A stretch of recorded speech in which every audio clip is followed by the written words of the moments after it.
It looks like the United States and Ukraine have reached an agreement on a peace plan, at least according to US officials. But what that actually means is not at all clear. Do not expect peace to arise overnight in Ukraine. Still, we should spend some time discussing what is known about the deal, how Russia is likely to respond to it, and the broader US political context of the situation. And that last point is perhaps the most important, because it seems to be driving everything with this peace process. For background, the big news story for the last week has been the various pushes for a ceasefire in Ukraine, beginning with an apparently Russian-written plan leaked last Friday, followed by a European plan that leaked 2 days later. All of this scrambled diplomats in Ukraine, the rest of Europe, and the United States to agree to terms, with a looming Thanksgiving deadline coming from Trump. This turkey had nothing to fear, of course. It was getting pardoned. But Kyiv and every other European capital worried that the White House would firmly adopt the Russian plan to carve up Ukraine like some perfectly brined white meat straight off the breast, perhaps with a side of Brussels sprouts. That fear appears to be for naught, though. We do not have a full copy of the US-Ukraine peace deal, which I, for one, am very thankful for, because I do not think I have another hour-long video in me this week. However, we do have some headline information about what US officials say is an agreement, and what Ukrainian officials indicate is more of a framework with some final details still needing to be sorted out. At least there is consensus between the two that Russia will need to be included in the discussion before anything becomes official. Just replace Merkel and Macron with Trump here, and you get the picture. In any case, the key point that is leaked about the US-Ukraine plan is that there will be no territorial concessions involved. Now, I suspect that means that Ukraine is fine with freezing along the line of control, and implicitly understanding that Russia will have de facto rule over the areas that it has occupied. This has, more or less, been Ukraine's position since February, the last time it seems that we were in the midst of Western diplomatic chaos. But a freeze is much better for Ukraine than what the Russian-authored plan called for, specifically forcing Ukraine to retreat out of the Donbass. The problem here is that a US-Ukraine bilateral peace deal is meaningless. The United States and Ukraine are not at war. Well, sometimes they are at a war of words, but they are not the ones engaging in kinetic action over in Eastern Europe. No, the second actor that matters here is Russia, not the United States. And back in Moscow, the Kremlin offered a standard diplomatic response to the announcement, that it welcomes efforts to reach a resolution to the war, but it warns that any efforts to twist the original Russian proposal would kill the deal. Well, if the reports are accurate that territorial concessions are not on the table, then I think that we can consider the deal dead, which means we have all been spinning our wheels for the last 5 days for no real purpose. I should further note that the Ukrainian delegation has been quiet about what is happening on the territorial concessions front. So take everything based on hearsay with a grain of salt. You might remember that in the first video of this saga, I suggested taking a deep breath and just wait to see how this plays out. Now you can see why. Hope you were relaxing on a beach somewhere instead of following this whole thing. We are really starting to get vibes of faux momentum, like was the case coming out of the Alaska summit. Actually, you may want to stay on the beach, because there is still some time for Russia to scrutinize what non-territorial concessions may be in the deal. That kicks the can further down the road, which is seemingly a Russian sub-goal. And it is always possible that those early reports are wrong, and we will all be back here tomorrow with some firmer information. Regardless, I think it is worth spending more time trying to understand why there is so much chaos in the Trump administration right now, because there is a deeper story that will have critical political implications for the next 3 years. I will do my best to recount what is happening, but there is a lot of conflicting information right now, even on basic facts like a timeline of the construction of the peace proposals. So bear with me. The short version of things is that Vice President J.D. Vance and Secretary of State / Acting National Security Advisor Marco Rubio are in the middle of a White House internal power struggle. But it is not just about current policies. It is also about the future of the Republican Party. As the Vice President of the United States, J.D. Vance is the default Republican nominee for the 2028 presidential election. Betting markets put his chances at 52.5% for that nomination.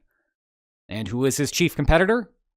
Well, the field is crowded, but Marco Rubio is second in the betting odds at 8%. And as Secretary of State, he holds the next highest ranking cabinet post, which makes him the default choice among Republicans who do not want to see a continuation of the MAGA movement. Now, as we discussed earlier this week, Trump has a hands-off approach to crafting public policy. He lets others form the policy, and then through some opaque process, decides what to ultimately pursue. And this is where the fractures in the White House become glaringly obvious. Vance and Rubio have very different views on the role of the United States in global politics, and they are both trying to win Trump's favor, all in the shadow of the 2028 campaign. Vance, to keep things simple, wants the United States to take a step back abroad. We have seen this with his skepticism of U.S. involvement against the Houthis earlier in the year, thanks to the signal leaks. And we are seeing it now as well in Ukraine. Here, Vance summarizes his thought process. Any Ukraine-Russia peace plan has to 1.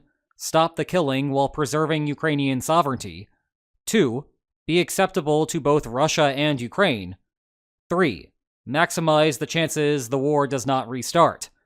Every criticism of the peace framework the administration is working on either misunderstands the framework or misstates some critical reality on the ground. There is a fantasy that if we just give more money, more weapons, or more sanctions, victory is at hand. Peace won't be made by failed diplomats or politicians living in a fantasy land. It might be made by smart people living in the real world. Vance has the first three premises correct, and I can understand why he is frustrated by a lot of the Western conversation that a peace plan can ignore Russia's military veto. You have to get both parties to consent. It is just how things work.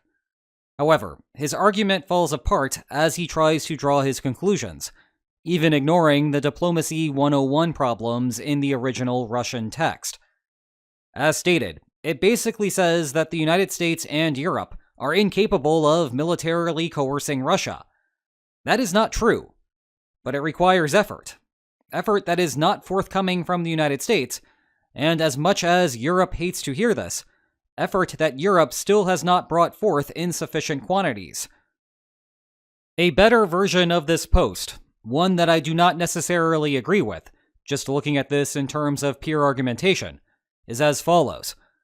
If voters truly cared about the issue on both sides of the Atlantic, then they should be calling their representatives to get more aid passed.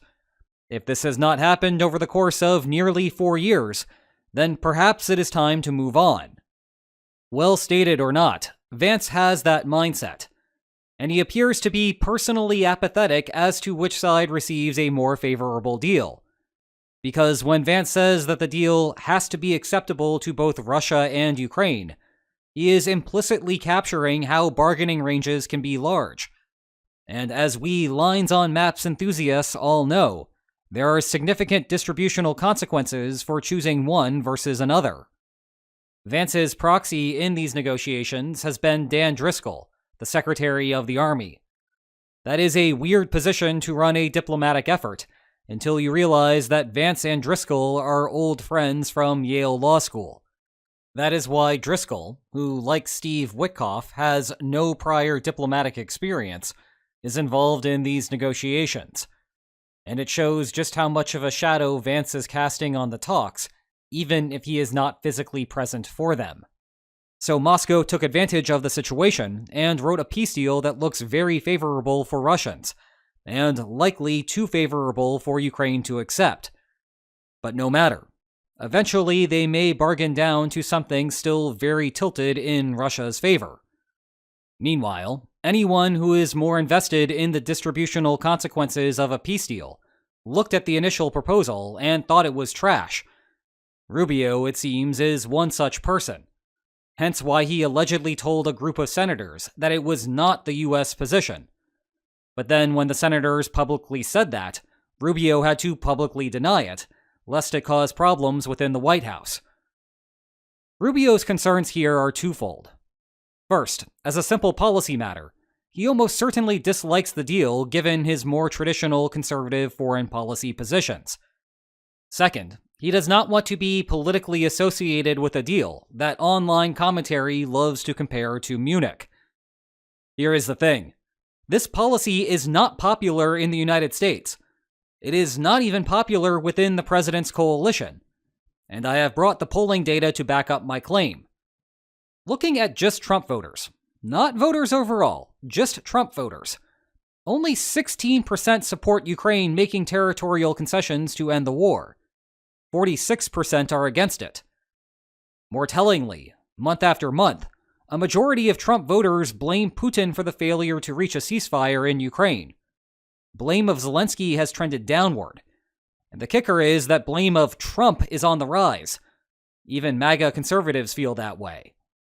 After the 2024 presidential election, it is easy to forget that since 2016, Republicans have fared poorly whenever Trump does not appear on the ballot. Trump just reaches a political audience that does not normally participate, and his rising tide lifts all other Republican boats. But when he is not on the ballot, those Republicans are not getting the votes. And that has made a lot of Republicans uneasy after this year's special elections have not gone well. The 2026 midterms are less than a year away, and a presidential campaign will soon follow that. It is a big reason why you have seen more congressional Republicans breaking from Trump as of late. It is par for the course when you have a lame duck president, and it is only going to get worse for Trump as his presidency draws to a close. So put yourself in Rubio's shoes. You can see these poll numbers. You want to win a Republican primary, right? Well, on the foreign policy front, the way to do it is to not copy the J.D. Vance philosophy. Rubio is having to take charge of negotiations with Ukraine, because failure to do so will lead to Trump only having the Vance plan put in front of him. Rubio wants an alternative because he thinks that it will make for better policy, and he also needs the ability to wash his hands of the situation if something more Vance-like comes into effect. He needs to corner the market of moderate Republicans and traditional conservatives. They were drowned out by MAGA Republicans while Trump was on the ballot. But that will not be the case in 2026 or 2028.